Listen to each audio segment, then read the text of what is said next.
Hello dear students, so I hope आप लोगों को पूरा इस सीरीज़ के अंदर मज़ा आ रहा होगा। पिछले सारे लेक्चर अपलोड हो चुके हैं और अगर आपने नहीं देखे तो आप पिछले लेक्चर ज़रूर देखिएगा। और आज हम डिस्कस करने वाले हैं बियो-सावर्ट्स लॉ की एक एप्लीकेशन है। और एप्लीकेशन क्या है कि एक सर्कुलर कोइल है, उसके अंदर करंट चल रहा है और उस कोइल की एक्सियल लाइन पर, ये कोइल है और इसकी ये एक्सियल लाइन है, ये वाली दोनों तरफ, इधर भी और इधर भी, इस एक्सियल लाइन पर कोई पॉइंट है P। उस पॉइंट P पर हमें क्या निकालना है? Magnetic field. ठीक है, चलिए करते हैं इसको स्टार्ट। तो ये हमारे पास एक सर्कुलर कोइल है गाइस, जिसकी रेडियस a है और सर्कुलर कोइल के सेंटर से x डिस्टेंस पर, एक्सियल लाइन पर, ये इसकी एक्सियल लाइन है, इधर भी है और इधर भी है, एक पॉइंट P है। This is point P।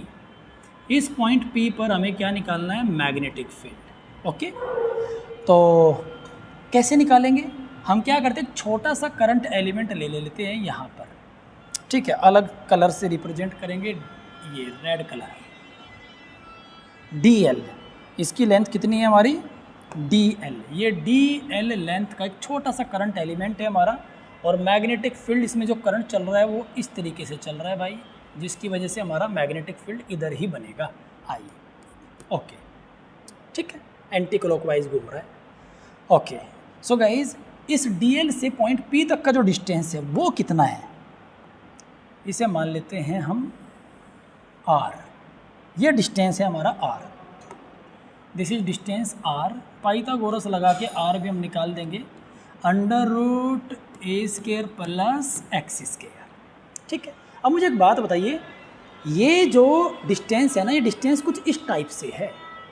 ये मेरी कॉइल है, ये सर्कुलर कॉइल है और ये डिस्टेंस जो R है ये है। तो कोइल के साथ DL जो है, ये DL है, ये DL है, तो इसके साथ इसका जो एंगल है ये कितना है? 90 डिग्री है। लेकिन यहाँ पे नज़र नहीं आ रहा होगा 90। ठीक है, मैं इस पॉइंटर को देखिए ध्यान से, इसको अगर मैं यहाँ पे टच करता हूँ तो भी इसके साथ इसका एंगल कितना है? ये 90, यहाँ रखूँगा 90, 90, 90, 90, तो ये थोड़ा तिरछा है। ऐसे होगा तो 90 नज़र आएगा उंगली के साथ एंगल, लेकिन अभी भी ये 90 है उंगली के साथ, ये 90 ही रहेगा। ठीक, तो ये थोड़ा तिरछा है, इसलिए आप समझ जाना कि ये एंगल कितना है? 90 डिग्री। ओके, ये यहाँ पे एंगल 90 है एलिमेंट के साथ। ठीक है, और इस छोटे से एलिमेंट की वजह से मैग्नेटिक फील्ड किधर होगा? छोटा सा एलिमेंट है DL, ओके, छोटा सा मैग्नेटिक फील्ड बनेगा, बट वो किधर बनेगा? याद है बियो-सावर्ट क्या कहता है? मैग्नेटिक फील्ड ना तो करंट एलिमेंट की डायरेक्शन में बनता, ना डिस्टेंस की डायरेक्शन में बनता, फिर किधर बनता? दोनों के परपेंडिकुलर। किधर बनता है?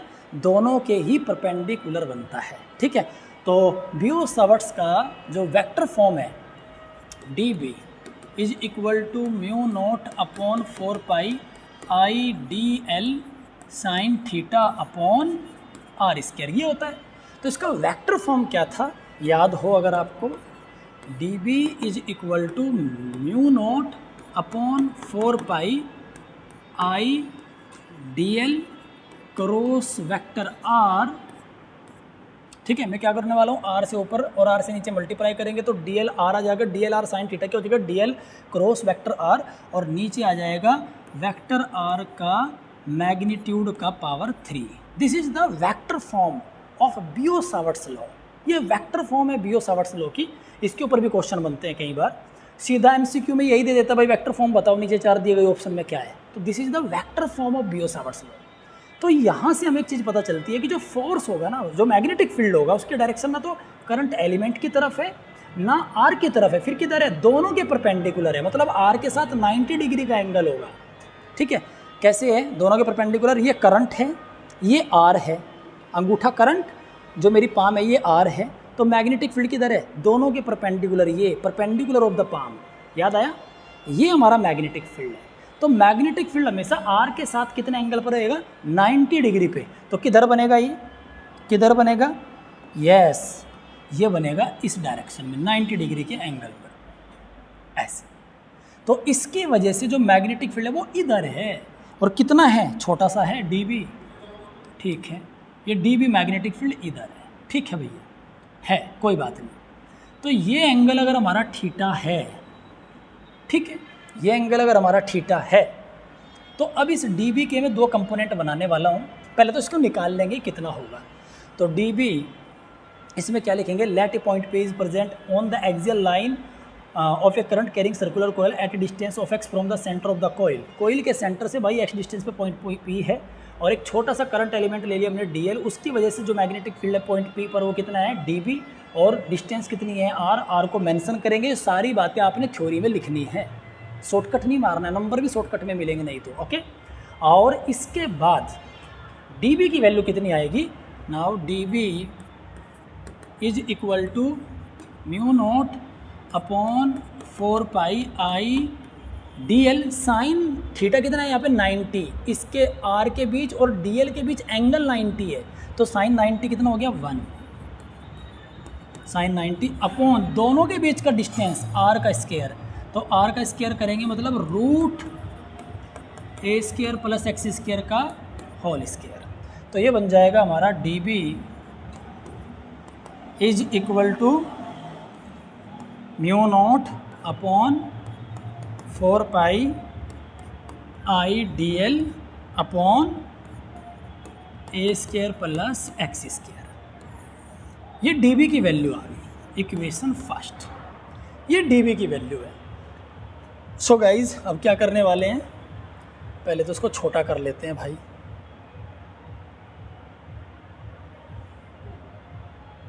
तुम इधर आ जाओ और भाई अब तुम भी आ जाओ।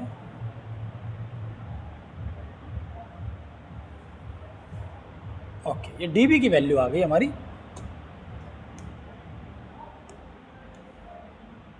इक्वेशन फर्स्ट, ठीक है।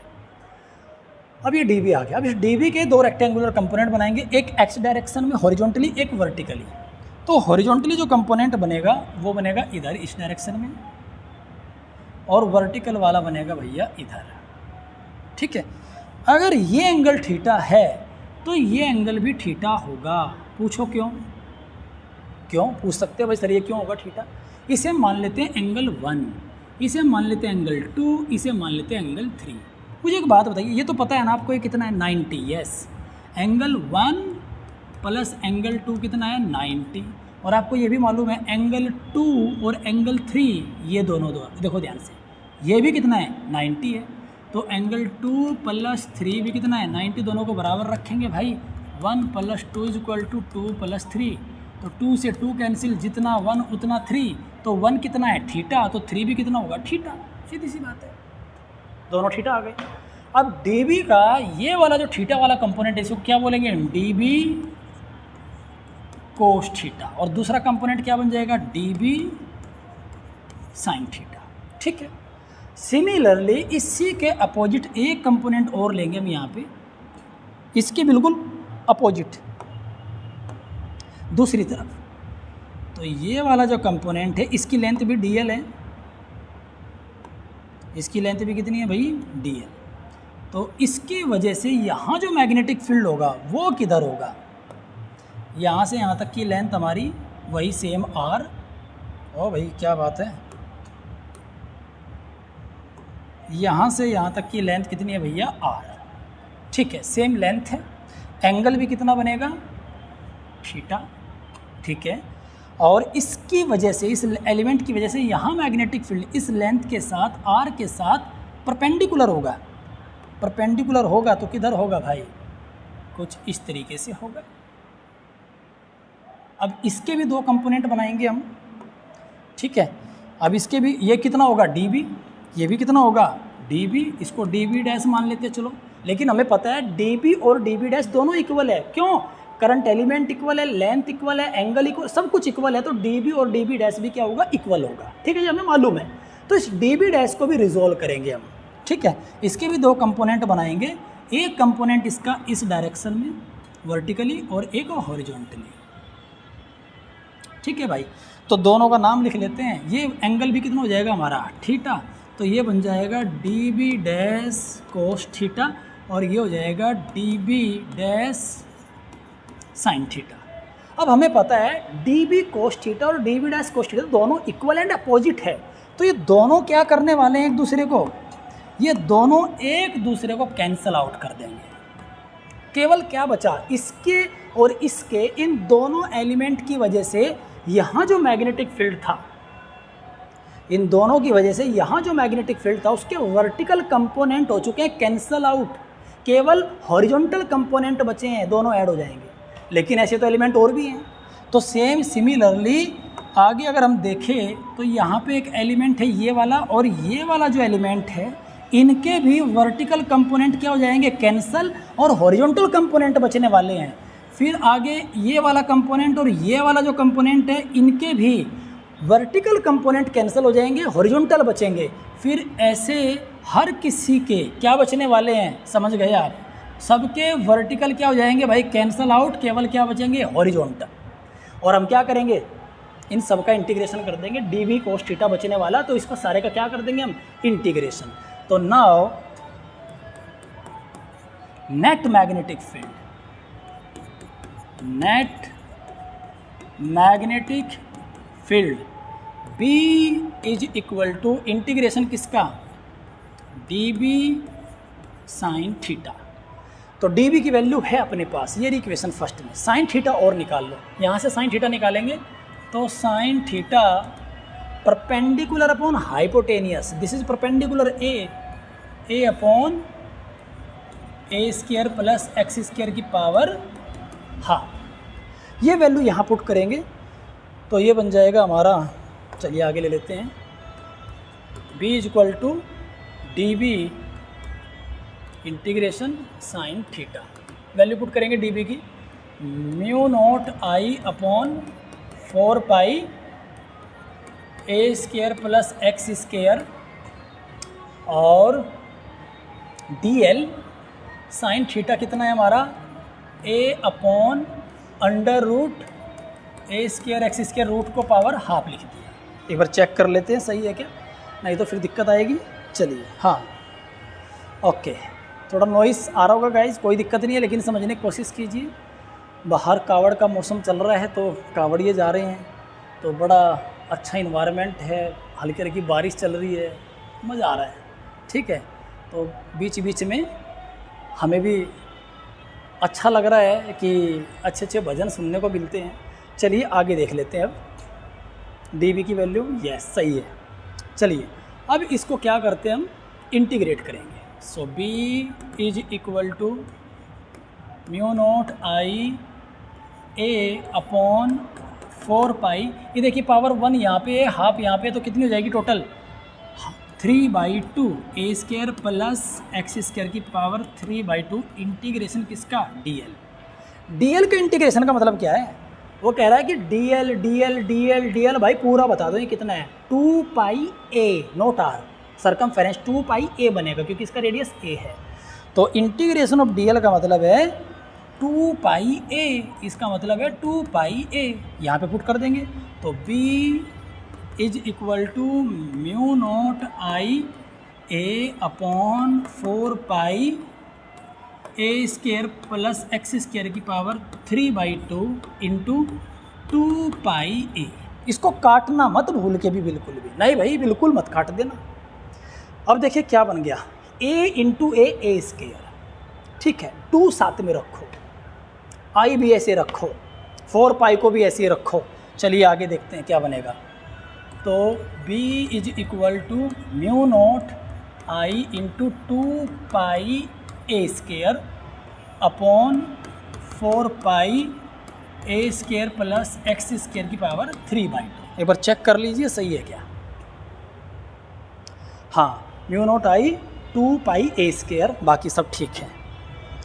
ओके अब मुझे बताइए पाई ए स्क्वायर क्या है ये, what is this pi a square, ज़रा देखना इसके फेस की ओर देखना, बेचारी ये जो कोयल है, पाई ए स्क्वायर क्या है, क्या लगता है इसका पाई ए स्क्वायर, ये रिश्ता क्या कहलाता है पाई ए स्क्वायर इसके साथ, यस एरिया, ये जो एरिया है कोयल का जो एरिया है इसे बोलेंगे पाई ए स्क्वायर, इसका जो एरिया है ये कितना हो जाएगा pi a square. Okay this is the area of the coil, current carrying coil का एरिया है ये। सो गाइज अब इसका एरिया हम मेंशन कर देंगे, इसकी जगह पे लिख सकते हैं हम एरिया। ओके तो B is equal to mu naught I 2a upon 4 pi a square plus x square की पावर 3/2। ओके, नाउ अब ये जो ए है, अगर इसमें लपेटे एन होते, क्या होते लपेटे एन, तो if number of turns in coil is equal to capital N, अगर नंबर ऑफ टर्न्स एन है तो बी मैग्नेटिक फील्ड कितना हो जाएगा हमारा, B is equal to mu naught 2NIA upon 4 pi a square plus x square की power 3/2। This is the total magnetic field. Okay, ये NIA क्या है नहीं पता, NI क्या है, NIA। चलिए, ये मैग्नेटिक फील्ड है एक्सियल लाइन पर, किसी भी करंट कैरिंग सर्कुलर कॉइल की एक्सियल लाइन पर, ये क्या है मैग्नेटिक फील्ड। याद है इलेक्ट्रोस्टैटिक के अंदर हमने क्या किया था, इलेक्ट्रिक फील्ड भी निकाला था किसी डायपोल की एक्सियल लाइन पर, उसका फॉर्मूला लिखिए। दोनों को कंपेयर करते हैं, ये किसी कॉइल की वजह से करंट चल रहा है भाई, और इसके सेंटर से यहाँ मैग्नेटिक फील्ड कितना आया इस पॉइंट P पर, B is equal to mu naught upon 4 pi 2NIA